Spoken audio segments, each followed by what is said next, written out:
Akkam jirtan kabajamtootaa fi daawwattoota miidiyaa madda nageenyaa nagaan keenya kan jaalalaaf kabajaa laftirtan maratti sanaa gahu. Egaa kabajamtootaa fi hordoftoota miidiyaa madda nageenyaa guyyaa har'aa keessummaa qabannee isinii dhiyaanneerra. Keessummaan keenya guyyaa har'aa jiraataa aanaa Jiillee Dhummuugaa ganda Wason Qurqure. Maaltu achitti jira? Maaltu tahamaa jira? Yeroon ammaa kana hoo maal fakkaatti? Aanaan Jiillee Dhummuugaa keessaa gandi Wason Qurqure. Gandi Wason Qurqure kun akkuma beekamu ganda akka miidhame keessaa adda durummaan isa tokko waan ta'eef gandi kunis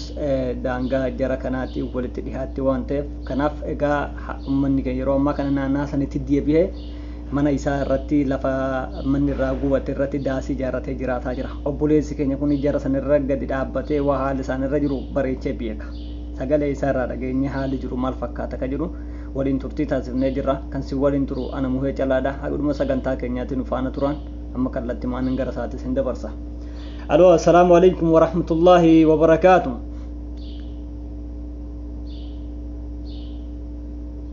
Wa alaikum assalam wa rahmatullahi wa barakaatuh. Akkam nagaa fayyaa jajjabaattu.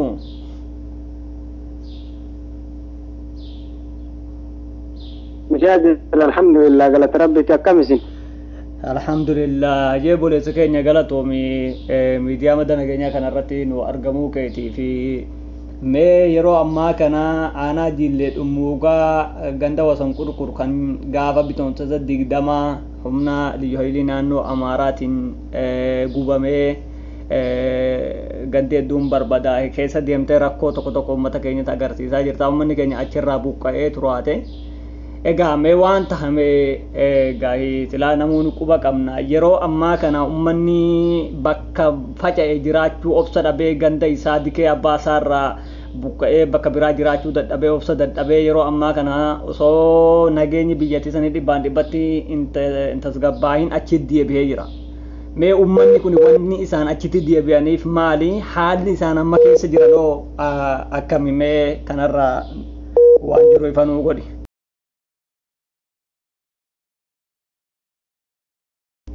Inshallah sinilleen asirra naafeeruu keessaniif galatoomaadha. Egaa ani akka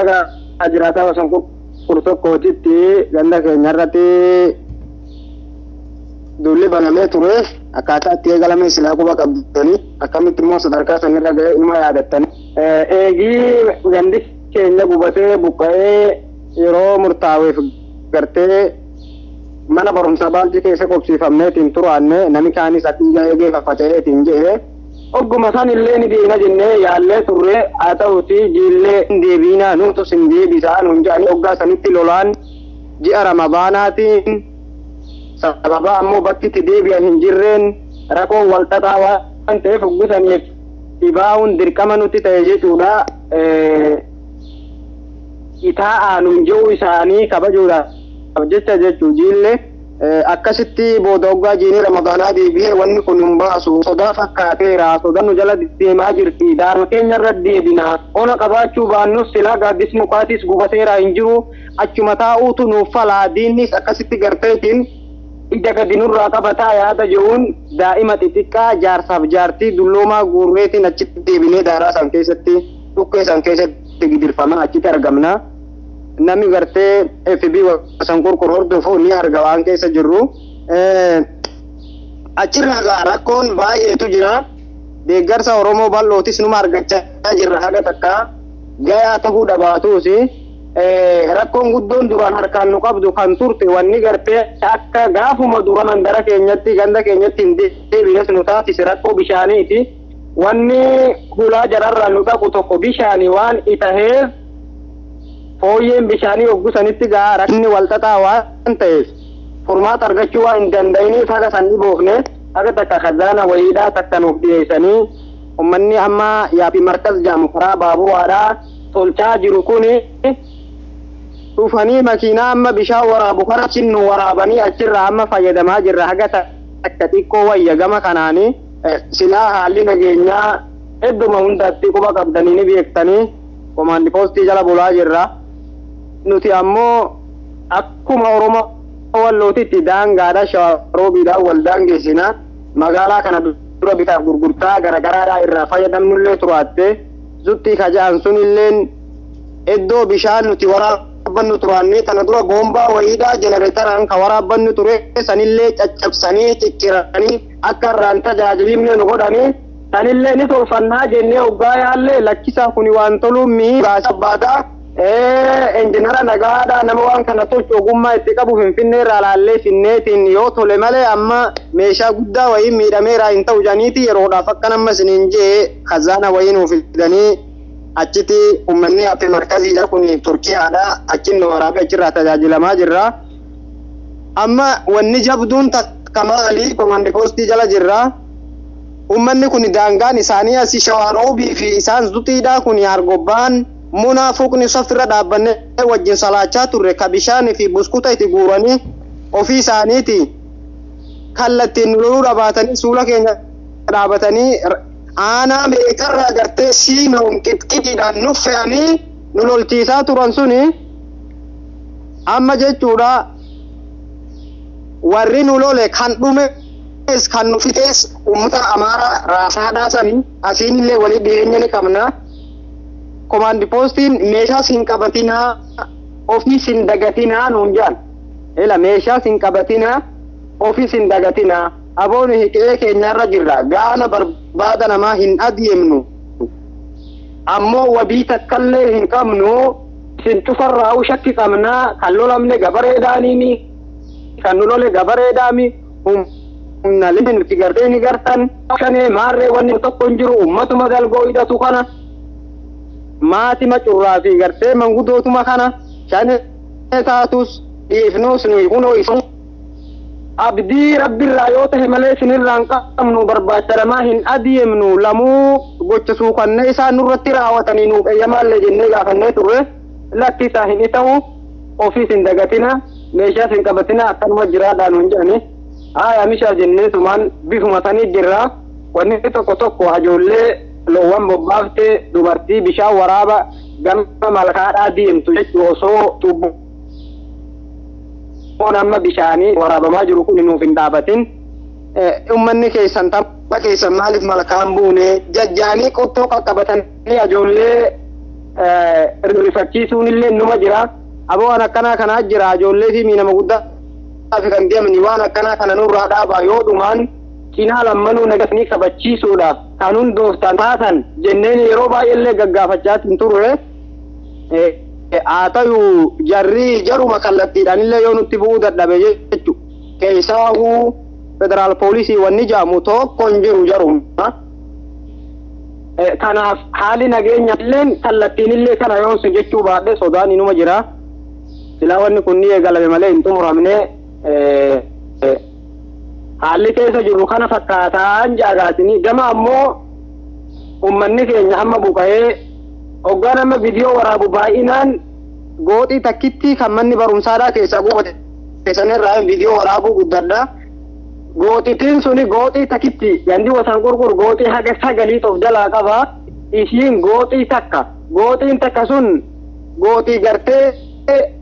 ajoolleen biyya arabaa yaate achi keessatti duraan wanni akka kahrabaa wanni waan dhufeef achitti mana jaarrataniidha tajaajila gartee ammayyaawaa kanan filamna jechuu yaadanii isheen sunuu manni amma uggulaala qorqorroo mul'atu kuni mana mukaan jaarame manni bulukaan jiru mana barumsaa akkas ta'esaa yoo ta'e maleedha waan mana jiru fakkaata garuu mukni keessatti akka kisala gubatee dhumeeraa jechuu biyyemaa fi simmintoma manni garafame tokko qabee dhaabata malee yoo achi jissan daa'imman keessa jira qabriin barbaadanii jechuu achumaa xawwaalamanii rakkoo kana keessa jirra namni keenya mootiin silaa mana citaatiin jaarame mee amma yeroo ammaa kanatti achitti deebitanii gaa haala nageenyaa babal'iftee dubbattee jirta mee yeroo amma jiraachaa jirtan kana yeroo amma achi keessa jiraachaa jirtan kana maal keessa jiraattanii waan akkamii keessa jiraattan mee yeroo amma jiraattan kanatti haalli qilleensaa haalli aduu wanni isin achitti godhattanoo maali mootummaan hoggama isaatiin yeroo achitti deebitan waan isin gargaare qaba mee kanarraa nuuf tuqi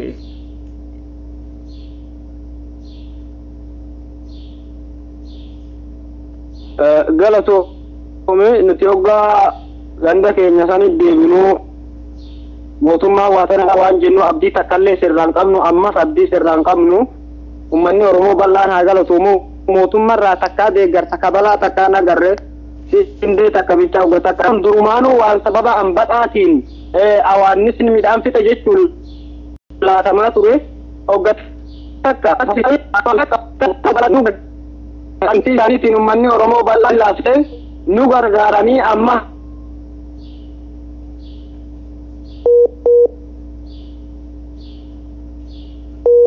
haalli keessa jiru ergi deebinee mana jaamutu kakeessa agartee namni sanatti goojoo akka irgiitii fi baala amma muka gartee haydar qeemoo habbatal muluk jaaniin kana kanuma wali qaqqabaniituma waan bineensi keessa jiraachuudhaaf immoo keessa jiraachaa jiranii jechuudha afaan inaasa yoo osoo hin taane fuula fi beeki irratti tamsaasan jiraachirraa illee ragaa viidiyoo fudhachuun ni dandeessa haala yaachisaa keessa jirraa jechuu walumaa galatti. Tole osoo isin haala kana keessa jirtanii waajirri milishaa aanaa Jillee Dummuugaa gara 500 warroota amma nu lolaa jiran jaraaf dinagdee kuusaa jiran kubbaa miilaa maalii jedhanii naannoo Amaaraatti maqaa kubbaa miilaatiin mallaqa walitti qabataa jiraniif arjoomee jira jechaa dhageenya. Waan kana immoo hawaasa sodaaf gangashanii nama dhuunfaa tokkotti garagalchaniiran. Nama dhuunfaas haa ta'u akka milishaattis haa ta'u warra amma kanatti manni irraa gubate kana gibira isaaniitiin wanni hundi kan walitti qabame yeroo kana dhageessan isin maaltu isinitti dhaga'amame?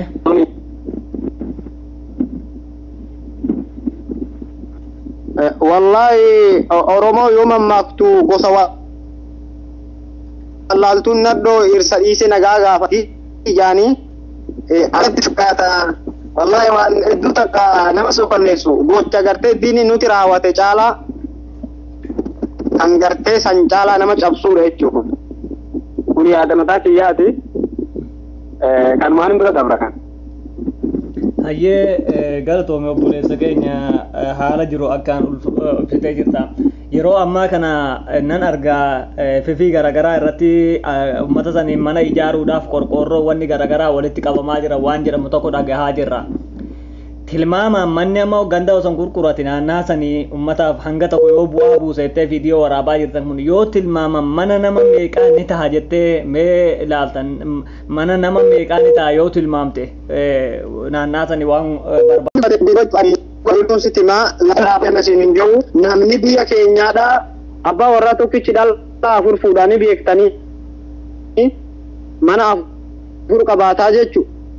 Nami gariin ammoo mana hin qabu mana namaa keessa kirate irra caalaa namni isaa jechuu keessaa ganda amma jajjabaa jedhamtu ka gubatte ka gootiin gartee nami keenya keessa jiru sana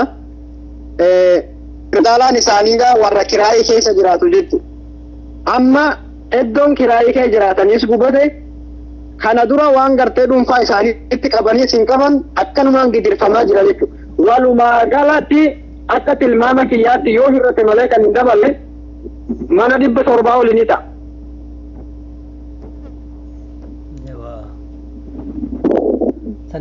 Wanni amma yaadamaa jiru kun mana 700 ni ijaara sitti fakkaataa reeti wanni amma kun OFF irratti qorqoorroo hanganaa binne hangas binne jedhu kun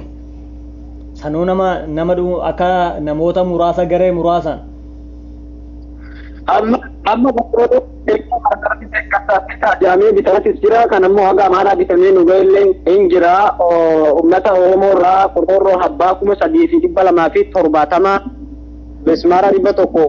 fi kartoona bismaara 162 dha haga ammaa kan nu gaheeru jira isa kamiin kenninaa akka kamiitti laannaa isa jiru deeggarsi qorqoorroo kabiraatis ni dhufa waan jaamee jiru tanii waliin eegneeti bifa fakkaatuun akkaataa namni ittiin midhamneen laanni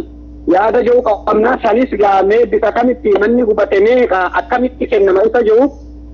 suni ajandaa gartee maqataa danda'e qaba waan ta'eef wanni akkasii sun hin jira waa tokko dalaynee hoggama dalayne agarree yoo mirkaneeffanne malee abdii hawwuma wanni kanaa kun nu gayaa jechuuma gaa isuma ja'amu sana yoo ta'e malee hojjetamee hogguma garree dubbachuun ni shaadha inshaallah. Waan ulfaataadha inni akkuma waliigalatti waan ulfaataa mana takka lama waan ta'eef dura aanne dhaadhisuurra ogguma kan dalagaarra oolchan ilaalla. Akkasi hogga magartee kallatti mana garre kana wayya malee inni waan ulfaataadha. Mana 700 jechuun qorqorroo yoo hiran qorqorroon bichi mana hin ijaaramu, muka fedha, simmintoo fedha, waa baay'ee barbaada jechuudha. Waan ta'eef sila qorqorroo laatanii waan mukaa fi ta'anii saana birrii laachuudhaatu akka kamitti isa jiru kana xiqqoo natti ulfaataa ogummaan gaayyaan argenne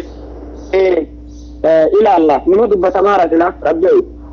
Okay, obboleessa keenya carraa xumuraan siif kan asirratti mee yeroo ammaa kana haalli jiru akkas fakkaata gaa'ii hegereen ummata kanaa hegereen nagaa naannaa sanii maal fakkaata akkuma duratti kaaftee wanni kun ni jalqaba malee hin xumuramne jettee duraatti hegeree waan kana maal fakkaata ummanni keenya hoo waan kana argee tahee bu'uura osoo hin tahin wanni kun oduu dabalee wanni kana hin tahin kaambii akkam yani konyaa qaba yookaan karoora akkam kaayyatee lafa kaafatee waan kanatti qophaa'uu qaba. Haalli ijaarsamtii hoo waan kana daraan wanni kun wanni hambisu ijaara akkamii yoo ijaarre gaaga'ama ammaan booda achirratti dhufuu danda'u hambisuu dandeenya jettee yaadame ka xumuraati.